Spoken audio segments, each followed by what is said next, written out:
Minimum age of entry जो होगी वो होगी 8 साल के लिए। मैक्सिमम एज ऑफ एंट्री होगी, उसमें 3 टाइप्स होंगे। एल्डेस्ट होगा 59 ईयर्स के लिए, जिसके लिए मैक्सिमम टर्म उनको अवेलेबल होगा 16 ईयर्स के लिए। 54 years is the second term, जिसमें 21 ईयर्स का मैक्सिमम टर्म अवेलेबल होगा। और लास्ट होगा 50 ईयर्स, द यंगेस्ट वन, जिसमें 25 ईयर्स का मैक्सिमम टर्म उनको मिल जाएगा। It means the full term उनको मिलेगा। मैक्सिमम एज जो होगा मैच्योरिटी के लिए इट इज़ 75 ईयर्स होगा, जो होगा उनका nearest birthday. Minimum sum assured जो है वो होगी 2 लाख के लिए, और उसके बाद 10,000 का मल्टीपल्स में सम एश्योर्ड बढ़ सकती है। मैक्सिमम सम एश्योर्ड के लिए कोई लिमिटेड ऐसा अपर लिमिट सेट नहीं किया है। ठीक है, इसके बाद हम देखेंगे कि ये पॉलिसी के अंदर सिर्फ 3 टर्म्स अवेलेबल है, जिसमें से पहला ऑप्शन आपको मिलता है 16 साल का पॉलिसी टर्म, जिसमें आपको 10 साल का प्रीमियम पे करना है। सेकेंड ऑप्शन मिलता है आपको 21 ईयर्स का पॉलिसी टर्म, जिसमें आपको 15 ईयर्स का प्रीमियम पे करना है। थर्ड आपको ऑप्शन मिलता है 25 ईयर्स का, जिसमें आपको 16 ईयर्स का प्रीमियम पेमेंट करना है। इसमें आपको मोड ऑफ पेमेंट के आपको 4 ऑप्शंस मिलते हैं। First of all yearly, second is half yearly, third is quarterly and fourth is monthly, that is ECS, और जिसे हम कहते हैं सैलरी सेविंग स्कीम भी, इसके थ्रू आप कर सकते हैं। उसके देखेंगे इसमें रिबेट्स, जो डिस्काउंट्स जो LIC की तरफ से मिलते हैं वो कौन से होते हैं। उसमें 2 रिबेट्स आते हैं, एक है मोड रिबेट और दूसरा है high sum assured rebate. Mode rebate में अगर ईयरली प्रीमियम करते हैं तो उसमें 2% का डिस्काउंट मिलता है टोटल प्रीमियम पे, और हाफ ईयरली प्रीमियम पे करते हैं तो उसमें आपको 1% का डिस्काउंट मिलता है टोटल प्रीमियम पे। क्वार्टरली और मंथली मोड में कोई भी डिस्काउंट अवेलेबल नहीं है। उसी तरह से हाई सम एश्योर्ड के लिए भी अलग अलग रिबेट्स उसमें मिलती है, डिस्काउंट्स मिलता है। 2 लाख से लेके 4,90,000 तक कोई भी डिस्काउंट्स नहीं है, और 5 लाख से लेके 9,90,000 तक 1.25% ऑफ सम एश्योर्ड उसमें डिस्काउंट मिलता है। 10 लाख से लेके 14,90,000 पे आपको 1.50% का सम एश्योर्ड रिबेट मिलता है, और 15 लाख के ऊपर 1.75% का आपको रिबेट मिलता है। इसके बाद हम देखेंगे कि राइडर्स कौन से अवेलेबल है। फर्स्ट ऑफ ऑल आता है accidental death and disability benefit rider. इसमें एक्सीडेंटल डेथ होगा तो भी एडिशनल सम एश्योर्ड मिलता है, और अगर एक्सीडेंट हो गया और इसमें डिसेबिलिटी फाउंड हुई लेकिन डेथ नहीं हुई, तो इसमें आपको पॉलिसी का प्रीमियम वेव हो जाएंगे 10 साल के लिए।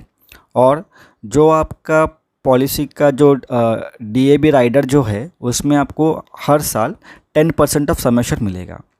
एक्सीडेंट बेनिफिट राइडर जो है वो accidental death and disability rider से थोड़ा अलग है।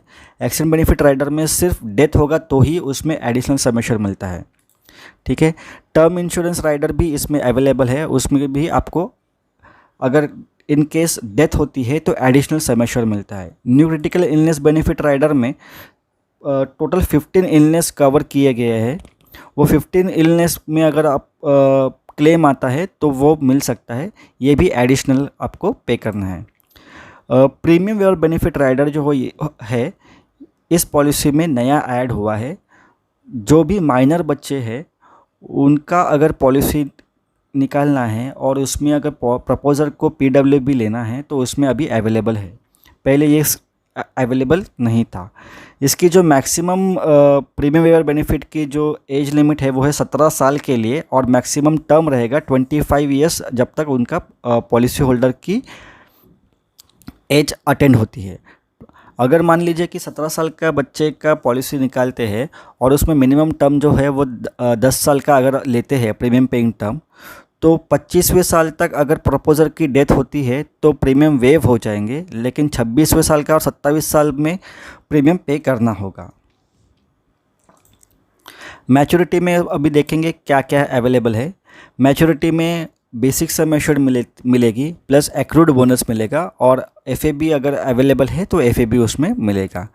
Death benefit in case of natural death, death some assured मिलेगा प्लस बोनस मिलेगा प्लस फाइनल एडिशनल बोनस मिलेगा।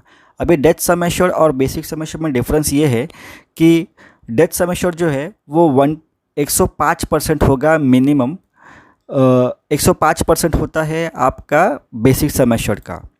डेथ बेनिफिट अगर एक्सीडेंटल होती है तो उसमें death sum assured plus DAB sum assured, अगर उन्होंने राइडर लिया है तो वो डीएबी सम एश्योर्ड मिलेगा, प्लस बोनस मिलेगा और प्लस एफएबी भी मिलेगा।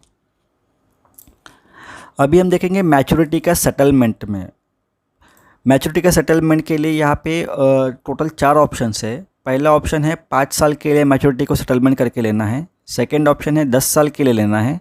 थर्ड ऑप्शन है 15 ईयर्स के लिए लेना है। और फोर्थ ऑप्शन है लमसम, मतलब आपको मैच्योरिटी सेटलमेंट में नहीं लेनी है। डेथ सेटलमेंट में भी सेम उसी तरीके से है, 5 ईयर्स, 10 ईयर्स, 15 ईयर्स और लमसम में। अभी ये जो हम सिलेक्ट करने वाले हैं मैच्योरिटी का सेटलमेंट लेने का, तो उसमें जो इंस्टॉलमेंट प्रीमियम आप लेने वाले हैं तो उसमें भी आपको 4 ऑप्शंस मिलेंगे, मंथली, क्वार्टरली, हाफ ईयरली और ईयरली में। ये जो सेटलमेंट के ऑप्शंस है, अगर मंथली लेते हैं तो मिनिमम इंस्टॉलमेंट जो आपका मंथली का आएगा वो मिनिमम 5,000 रुपीज़ आना चाहिए, क्वार्टरली में 15,000 आना चाहिए और हाफ ईयरली में 25,000 और ईयरली में 50,000। डेथ सेटलमेंट के जो ऑप्शंस आपको अगर चूज़ करना है तो डेथ सेटलमेंट का ऑप्शन आपको आज ही करना हो ज़्यादा बेटर है। The reason behind, you never know कि डेथ कभी होने वाला है। मैच्योरिटी का सेटलमेंट का ऑप्शन आप कभी भी चूज़ कर सकते हो, क्योंकि मैच्योरिटी के 6 महीने पहले आपको इंटीमेशन एलआईसी की तरफ से आता है, तो आप यू कैन डिसाइड कि आपको मैच्योरिटी लमसम में लेना है या सेटलमेंट ऑप्शन में लेना है। लेकिन अगर डेथ सेटलमेंट का ऑप्शन आपको रखना है तो आपको आज ही डिसाइड करना ज़्यादा बेटर रहेगा। ये पॉलिसी में अभी एडिशनल हम देखेंगे कि इसमें लोन, सरेंडर, रिवाइवल और ग्रेस पीरियड के बारे में। लोन जो है अभी आपको 2 साल के बाद आपको अवेलेबल होता है, डिपेंडिंग अपॉन दी आपका प्रीमियम कितना जमा हुआ है। Surrender is also the same with 2 साल के बाद आप सरेंडर कर सकते हैं। रिवाइवल जो है अभी आप विद इन 5 ईयर्स आप कभी भी आपकी पॉलिसी को रिवाइव कर सकते हैं अगर आपकी पॉलिसी लैप्स हो गई है तो। पॉलिसी का प्रीमियम पे करने के लिए आपको 30 डेज़ का आपको ग्रेस पीरियड अवेलेबल दिया है।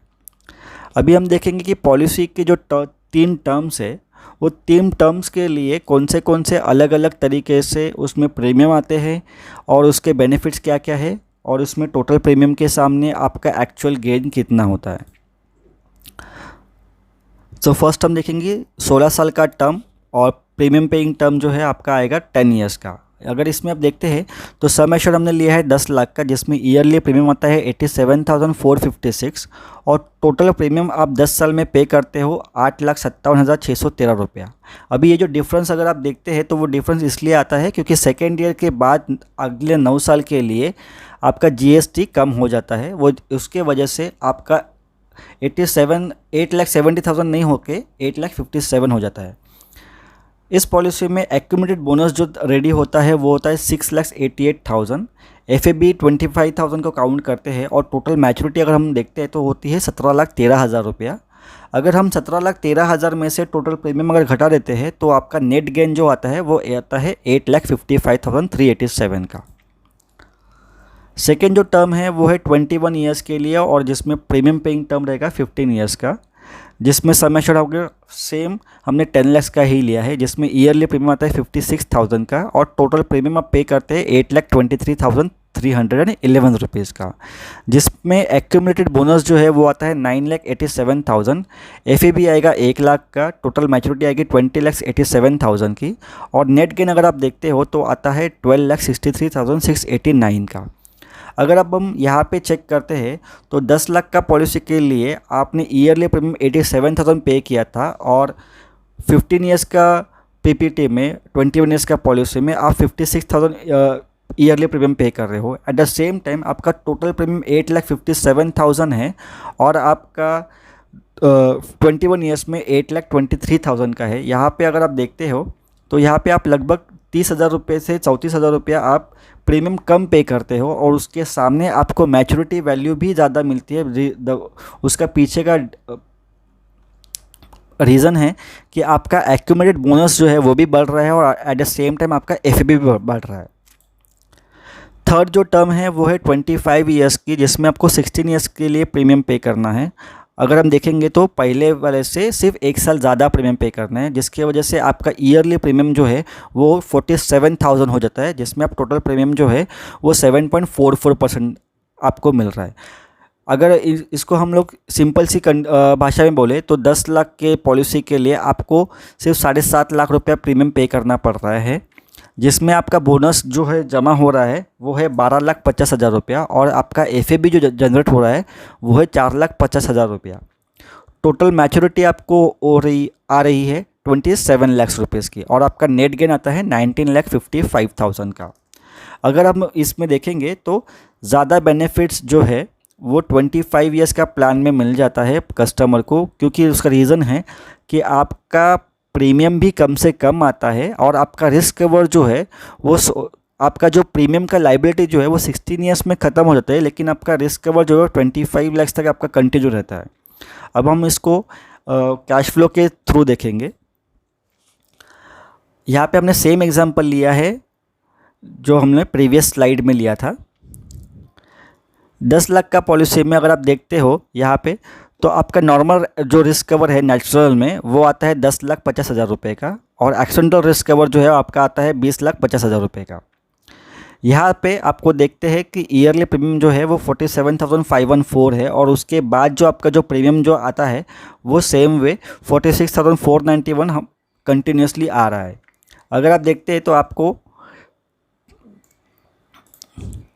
आपका जो प्रीमियम का लाइबिलिटी जो है वो 45th ईयर में ख़त्म हो रहा है। 45th ईयर में जब आपका पॉलिसी का जो लाइबिलिटी जो प्रीमियम लाइबिलिटी है वो ख़त्म होता है, तभी आपका जो नेचुरल रिस्क कवर है वो है 18,25,000।